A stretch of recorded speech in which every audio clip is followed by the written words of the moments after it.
Hey, I'm Dave Kalama, and I'm here at Palm Beach down in Australia, and I'm here to talk to Mick from Surf Insanity, and let's talk. Cool, man. So what brings you down to Australia, Dave?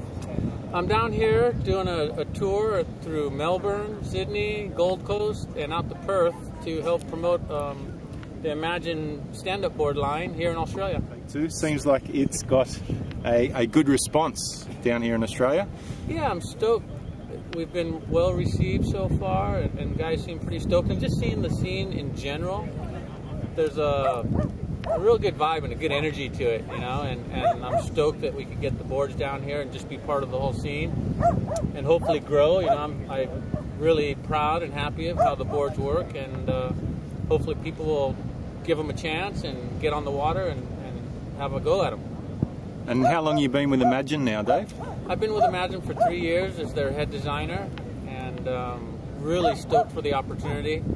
I've been shaping a lot of prototypes on Maui, so that keeps me really motivated and stoked to test and have that freedom to experiment, which as a shaper is one of the most enjoyable parts of the whole process. And so really enjoying it, and I'm really stoked to be with Imagine. And where do you see the design aspects of stand-up paddle going in the near future, and what are you pushing at the moment? And well, from what I can see, the design parameters just fanning out in every direction. You got the kind of shoebox style boards that I like to call them. A lot of companies experimenting with that. I kind of consider myself a little more old school, so I go with sort of tried and true designs that I feel that have proven themselves over a couple generations now. So I use that more as my influence and do more classical, real clean boards that make you feel like you're surfing well or you're paddling well, and just easy to go out and have a good time on.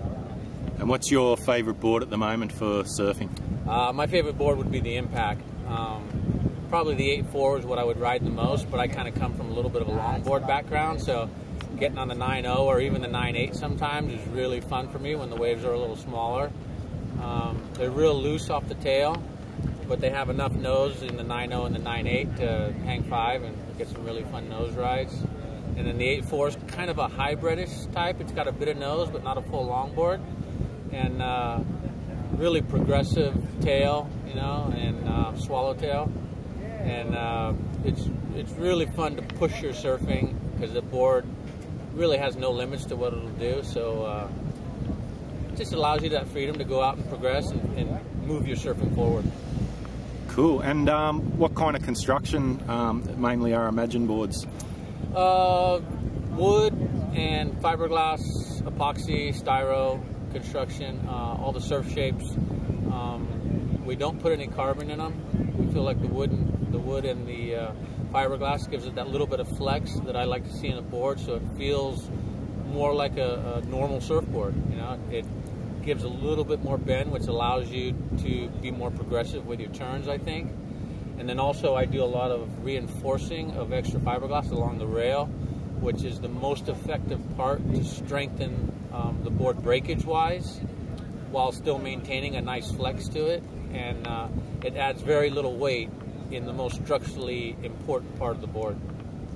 Cool. And fins, what kind of fin setups do you like the best? I know that a fin can change the whole dynamic of a board. So absolutely, the fins that they come with are good, solid fins, but I do a lot of work with FCS, and even the fins they come with are you know, manufactured by FCS, so they're good quality fins. But I usually like to switch it up because fins have a big influence on how a board's going to work. And so I do a lot of experimentation with different fin combinations and sizes and all that type of stuff to really kind of optimize a board for my particular style of surfing. And so it's a relatively cheap way to customize and experiment with your board to get it to feel good for you. You know, some people want more stability, so they'll have more fin on the board, and other guys don't need as much and they want it looser, so they might go with a smaller set of fins. So they come with a good quality fins that are nice, middle of the road type stuff. But I encourage everyone to go out and get some smaller ones, get some bigger ones, and really play around with it a lot. All right, cool. Thanks very much for your time. Hope we see you out in the surf soon. Okay. Hope to see you out here in the water and maybe someday on Maui.